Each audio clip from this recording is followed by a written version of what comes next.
La Asociación Colombiana de Petróleo y Gas alertó sobre una estrepitosa caída de las reservas de gas y petróleo en Colombia que pondría en jaque la seguridad energética de Colombia, del país. Por eso a esta hora nos conectamos con su presidente, Frank Perl. Bienvenido a Noticias Caracol. Muy buenos días. Bueno, ¿por qué estamos llegando a este punto? ¿Por qué se habla de esa caída estrepitosa? Incluso podría llevarnos a algún tipo de racionamiento. Bueno, el problema que tenemos con el gas no es nuevo. Las reservas de gas en Colombia vienen disminuyendo sistemáticamente desde hace 15 años. Desde entonces, nosotros tenemos una situación en que desde el año 2010, Colombia viene disminuyendo las reservas de gas y no las ha repuesto. Esto es el resultado de decisiones de política pública y de coyunturas de mercado de varios gobiernos. Eso es lo primero. Lo segundo, en este gobierno ese tema no se ha resuelto y nosotros tenemos unas propuestas para resolverlas porque tenemos menos de 6 años de reservas de gas. Este año vamos a tener un déficit de gas que está entre el 5 y el 7%, pero el año entrante ese déficit sube y va a estar entre el 17 y el 20. Para el año 2030, ese déficit va a estar más o menos en la mitad de la demanda de gas y en ese año se espere que entre en producción el proyecto de Sirius, que va a resolver ese proyecto más importante que tenemos y va a resolver una muy buena parte del problema.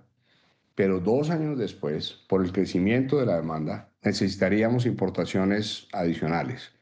Entonces aquí lo que hay que hacer es promover más contratos de exploración y producción. Voy a hacer un paréntesis. En este gobierno, la visión de la presidencia de la República ha tenido con las manos amarradas y ha tenido en una camisa de fuerza al Ministerio de Minas y Energía y a la Agencia Nacional de Hidrocarburos, que dentro de esa camisa de fuerza han tomado unas medidas que son buenas para el sector, han trabajado dentro de lo que se puede, pero esas medidas no son suficientes, porque la realidad es que Colombia se está quedando sin petróleo y se está quedando sin gas, y eso tenemos que reversarlo. Claro, y Hay esto, que cambiar el rumbo en ese sentido. y es que esto sin duda pues afecta la seguridad energética del país. Incluso quiero leerle la siguiente cifra porque en los últimos años, por ejemplo, se perforaron solamente 27 pozos. En el año pasado fueron 42 pozos. Usted dice, sí, eventualmente hasta el 2030 vamos a tener la entrada de Sirius, pero en el corto plazo el panorama es muy dramático y lo cierto es que Colombia se está quedando sin gas. Sin gas y sin petróleo, con los contratos que tenemos hoy, de aquí al 2030 únicamente vamos a tener 70 pozos exploratorios.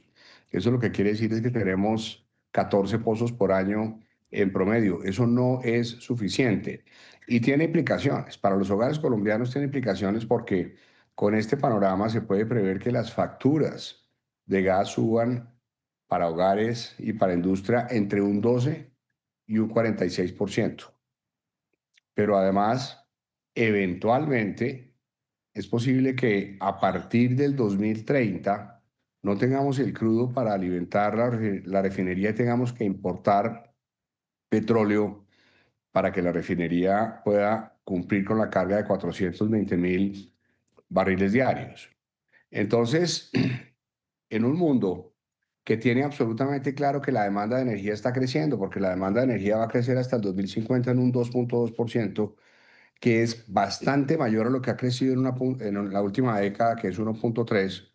Cuando el mundo tiene claro que se necesitan complementariedad de fuentes de energía y que hay que hacer la transición a través del gas, Colombia está yendo en reverso de la tendencia mundial. Un dato interesantísimo: en América Latina la inversión en petróleo y gas ha crecido.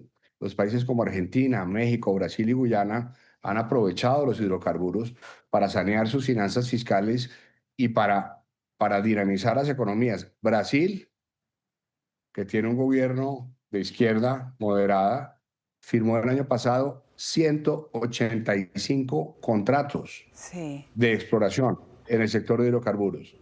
Nosotros no firmamos ninguno. Doctor Frank, pues con este panorama que usted nos ha expuesto, con la gravedad entonces de la situación a lo que se enfrentaría el país, pues se une también el decreto expedido recientemente por el Gobierno Nacional. ¿Qué piensan sobre ese decreto que obliga el adelanto de pago en la retención de la fuente para el 2026? Todo está amarrado, porque si el sector de hidrocarburos no hubiera disminuido su actividad de esta manera, el Estado colombiano tendría cerca de 35 billones de pesos más, no se hubiera necesitado intentar pasar una reforma tributaria a finales del año pasado y este decreto para adelantar caja para el Ministerio de Hacienda no sería necesario. Entonces, con estas medidas, con esta imposibilidad que tenemos de tomar medidas estructurales para volver a dinamizar el sector de hidrocarburos, estamos debilitando las finanzas públicas. Estamos hablando de un sector que es fundamental para la macroeconomía y para los recursos que van a las regiones. Y entonces aquí tenemos que hacer un pare, un alto en el camino y hay que repensar el rumbo.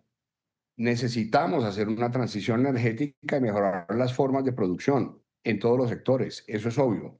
Pero eso no puede hacerse a costa de incrementar la pobreza, aumentar la desigualdad, dejar a las regiones sin recursos y aumentar el déficit fiscal a los niveles que están, poniendo en riesgo la Sí, seguridad energética y la soberanía energética y eventualmente la soberanía nacional.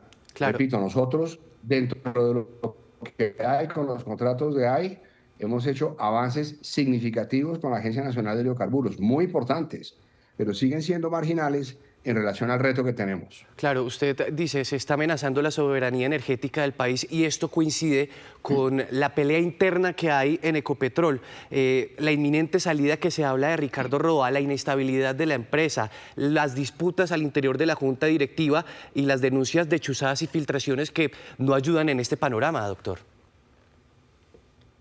Sí, nosotros creemos que Ecopetrol es obviamente la empresa más grande y más importante y más relevante del sector y nunca nos pronunciamos sobre los temas internos de las empresas, ni de Ecopetrol, ni de ninguna empresa del sector. Aquí necesitamos un sector fuerte y la transición energética debe entenderse como una complementariedad de fuentes de energía, no como una sustitución precipitada de unas fuentes sin tener otras, no como una eliminación de unos recursos sin tener otras. No puede ser un salto al vacío, debe ser algo gradual, concertado y en función de proveer una diversificación económica para las regiones de Colombia, para que haya regiones que dependan menos de los hidrocarburos, pero sobre todo para formalizar las economías regionales y reducir el drama social que tenemos en las regiones de Colombia.